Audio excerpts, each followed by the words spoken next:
Friends, welcome to my channel. आज मैं आपके साथ अपना केवीएस का इंटरव्यू शेयर करने वाली हूँ, जो कि एक कॉन्ट्रैक्ट बेस पर जब मैंने अप्लाई किया था तो वहाँ पर मेरा एक इंटरव्यू लिया गया था। उसका एक्सपीरियंस मैं आपके साथ शेयर करूँगी क्योंकि ये आने वाले केवी का जो इंटरव्यू है वहाँ पर आपकी हेल्प बिल्कुल करेगा। क्योंकि फ्रेंड्स, इंटरव्यू देने से हम बहुत ज़्यादा घबराते हैं, मुझे समझ में नहीं आता क्यों। हम आगे जाके एक टीचर बनने वाले हैं, अगर हम फेस नहीं कर सकते किसी को तो हम बच्चों को क्या ही पढ़ाएंगे।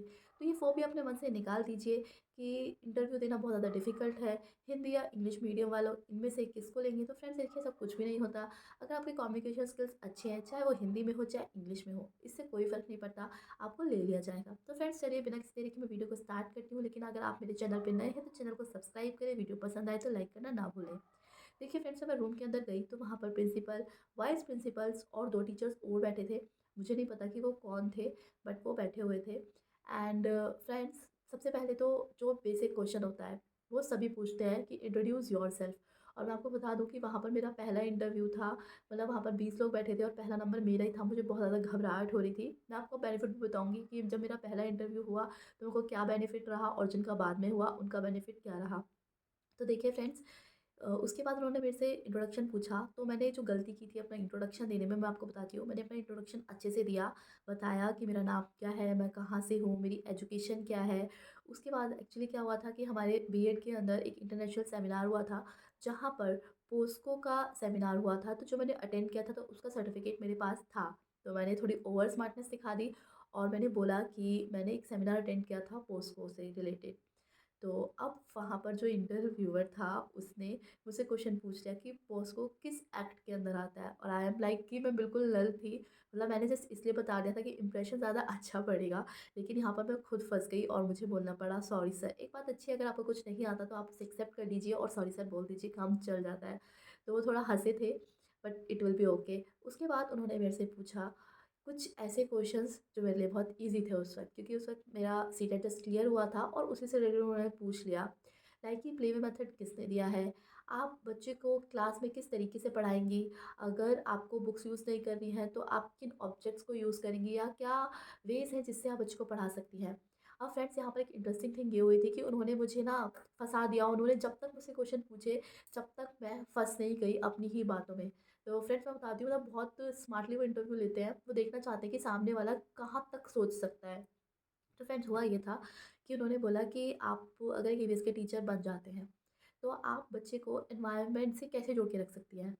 तो मैंने बोला कि सर कि एनवायरनमेंट डे पर जैसे 5 जून पर मैं क्या कर सकती हूँ कि स्कूल के अंदर एक छोटा सा गार्डनिंग एक्टिविटी करवा सकती हूँ, जहाँ पर मैं बच्चों से पेड़ लगवाऊंगी तो वो एनवायरनमेंट से जुड़े रहेंगे। तो उन्होंने बोला कि ठीक है आप लगवा देंगे, बट ये तो वन टाइम हुआ, लेकिन लाइफ टाइम कैसे जोड़ सकती हैं जब तक, या फिर बच्चे स्कूल में हैं तब तक आप उन्हें एनवायरनमेंट से कैसे जोड़ सकते हैं। तो मैंने बोला कि सर जैसे ही वो सुबह मॉर्निंग में स्कूल आया करेंगी तो मैं उनसे वो जो पौधे उन्होंने लगाए थे उनमें वाटर डलवाऊँगी, ताकि वो अटैच हो जाए, उनकी एक फीलिंग हो जाए कि हमने इसे लगाया था, हम इसे बड़ा कर रहे हैं, वो उसकी देखभाल करें। अगर उनका एक अच्छा रिलेशन इस पेड़ से मेंटेन हो पाएगा जो उन्होंने लगाया है, तो वो बाकी जो चीज़ है एनवायरनमेंट की उनकी भी केयर कर पाएँगी, उनके लिए भी उनके इमोशंस आ पाएँगे। इंटरव्यू बोलता है ठीक है। फिर उन्होंने बोला कि ठीक है आप ऐसा करेंगे, पर मान लीजिए स्कूल की छुट्टी है तो उस वक्त आप कैसे टेक केयर करेंगी उन प्लांट्स की, और कैसे कहेंगी उन बच्चों से कि आप उनको पानी दीजिए। अब यहाँ मैंने थोड़ा सा पॉज लिया, मैंने सोचा कि यार मतलब क्या ही कर सकती हूँ मैं, कि छुट्टियों में बच्चों को स्कूल भी नहीं बुलाया जा सकता, क्योंकि समर वेकेशन ऐसी वेकेशन होती है कि बच्चे घर पर होते भी नहीं हैं, वो घूमने चले जाते हैं अपने पेरेंट्स के साथ, वरना अपने नाना नानी दादा दादी के घर पे चले जाते हैं घूमने के लिए। अब मुझे सच में समझ में नहीं आ रहा था मैं क्या बोलूँ। तो अगर मेरे को एक बार को ये लगा कि मैं ये बोल देती हूँ कि सर मैं खुद पानी आके डाल दूँगी, तो सच में ये भी एक लॉजिकल आंसर नहीं था। मतलब सामने वाला बेवकूफ़ तो है नहीं, उसे भी पता लगेगा कि हम मतलब ऐसा रियल लाइफ़ में ऐसा कौन-सा ह्यूमन होता है जो ऐसा काम करेगा। मतलब उसे समझ में आ जाता कि मैं ये बस बनाने के लिए बोल रही हूँ, लेकिन अंदर से मेरे अंदर से कोई फ़ील नहीं है। तो मैंने अपने सारे जो थॉट्स थे उनको अंदर ही ले लिया और लास्ट में मैंने बोला कि सर आई डोंट नो। उसके बाद ये था मेरा इंटरव्यू। फिर जब मैं बाहर आई तो मैं थोड़ी देर बैठी रही ये देखने के लिए कि अदर लोगों से मतलब क्या क्वेश्चन पूछे जा रहे हैं, क्या मेरा सिलेक्शन होगा कि नहीं होगा। तो फ्रेंड्स मतलब मैं बहुत ज़्यादा सेफ थी क्योंकि मेरे से उन्होंने जो कंटेंट नॉलेज थी ना सब्जेक्ट की वो नहीं पूछी थी। बाकी सबसे वो पूछ रहे थे और भर-भर के पूछ रहे थे। जैसे कि मतलब ब्लैक बोर्ड पे उनसे काम करवाया, उनसे पूछा कि टेस्ट टॉपिक दे दिया कि आप इसे कैसे पढ़ाएँगी? मेरे से जो एप्लीकेशन नॉलेज थी ना उन्होंने सिर्फ़ वो पूछी थी, लेकिन उनसे ना बहुत ज़्यादा कंटेंट पूछ रहे थे। तो मुझे ऐसा लगता है कि शायद मैं वहाँ पर मेरा पहला नंबर था, तो उन्होंने सिर्फ़ ये जानना चाहा है कि मैं कैसे पढ़ाऊँगी, या फिर ये भी कह सकते हैं कि उस टाइम पे मैं फ्रेशर थी, उस टाइम पे मेरी आर्मी पब्लिक स्कूल में जॉब नहीं लगी थी। तो मेबी ये रीज़न हो सकता है। एंड फ्रेंड्स मैं आपको एक बात बताना चाहती हूँ। जब उन्होंने मेरे से वो क्वेश्चन पूछा था ना, तो मैं जब घर आई तब मेरे दिमाग में आया कि सच में मतलब इसका आंसर क्या ही हो सकता है। मैंने बहुत ज़्यादा सोचा, लेकिन सीरियसली मुझे समझ में नहीं आया।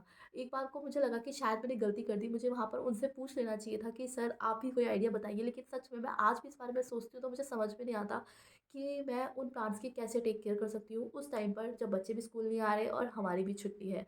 मुझे कुछ भी समझ में नहीं आ रहा था। एक बार को मुझे लगा मैं मतलब कि जो स्कूल में माली अपॉइंटेड होता है वो उनकी टेक केयर कर देगा।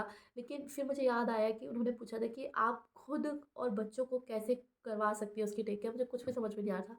लेकिन फ्रेंड्स अगर आपको समझ में आता है या आपके पास कोई आइडिया है तो मुझे कमेंट कर कर ज़रूर बताइएगा, ताकि मुझे भी हेल्प मिले जब मैं इंटरव्यू दूँगी, और जो ये वीडियोज़ देख रहे हैं और जो कमेंट्स पढ़ेंगे उनको भी हेल्प मिले। अगर आपके पास कुछ आइडियाज़ हैं, कुछ इनोवेटिव आइडियाज़, ऐसे आइडियाज़ जो जो हमारा इंटरव्यू ले रहा था उसको बिल्कुल सैटिस्फाई कर सके, तो मुझे कमेंट कर कर ज़रूर बताइएगा। वीडियो पसंद आई तो लाइक करना ना भूलें, चैनल पर नए हैं तो प्लीज़ सब्सक्राइब करें, और प्लीज़ अगर आपको लगता है कि मेरी वीडियो यूज़फुल थी तो प्लीज़ इसे शेयर करें, ताकि जो भी स्टूडेंट्स तैयारी कर रहे हैं केवीएस के लिए उनके लिए भी हेल्प हो सके। तो मिलते हैं हमारी नेक्स्ट वीडियो में। Bye bye.